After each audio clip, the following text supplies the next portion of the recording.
morning, everybody. For the last several months, I have been urging Congress to pass a jobs bill that will do two big things for small businesses: cut their taxes and make loans more available. I have been adamant about this because small businesses are the backbone of our economy. They create 2 out of every 3 new jobs in this country. And while a lot of big businesses and big banks have started recovering from this recession, small businesses and community banks that loan to small businesses have been lagging behind. They need help. And if we want this economy to create more jobs more quickly, we need to help them. A report yesterday from the Labor Department underscores why this is so critical.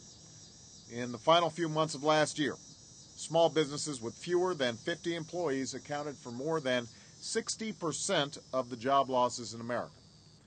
More than 60%.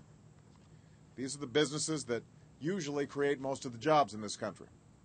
And this report, combined with this morning's news that unemployment claims rose again, compels us to act. It compels us to stand with the small businessmen and women who are trying to grow their companies and make payroll and hire new workers. The jobs bill that is stalled in Congress would completely eliminate taxes on key investments in small businesses. It would allow small business owners to write off more expenses, and it would make it easier for community banks to do more lending to small businesses while allowing small firms to take out larger SBA loans with fewer fees, which countless entrepreneurs have told me would make a big difference in their companies. I'd also like to point out this legislation is fully paid for and will not add one single dime to our deficit. So, this is a bill that makes sense, and normally we would expect Democrats and Republicans to join together.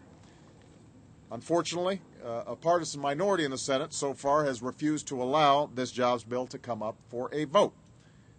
Now, I recognize that there are times when Democrats and Republicans have legitimate differences, rooted in different views about what's best for this country. There are times when good people disagree in good faith. But this is not one of those times. This small business jobs bill is based on ideas both Democrat and Republican. In fact, many provisions in the bill were actually authored by Republican senators. It has been praised as being good for small business by groups like the Chamber of Commerce and the National Federation of Independent Businesses. A majority of senators are in favor of the bill. And yet, the obstruction continues. It's obstruction that stands in the way of small business owners getting the loans and the tax cuts that they need to prosper. It's obstruction that defies common sense. So let me just make this simple point. There will be plenty of time between now and November to play politics. But the small business owners I met with this week, the ones that I've met with across the country this year, they don't have time for political games. They're not interested in what's best for a political party. They're interested in what's best for the country. When Congress reconvenes, this jobs bill will be the first business out of the gate, and the Senate Republican leadership needs to stop its efforts to block it. Let's put aside the partisanship for a while and work together for small businesses, for employees, and the communities that depend on them across this great country. Thank you very much.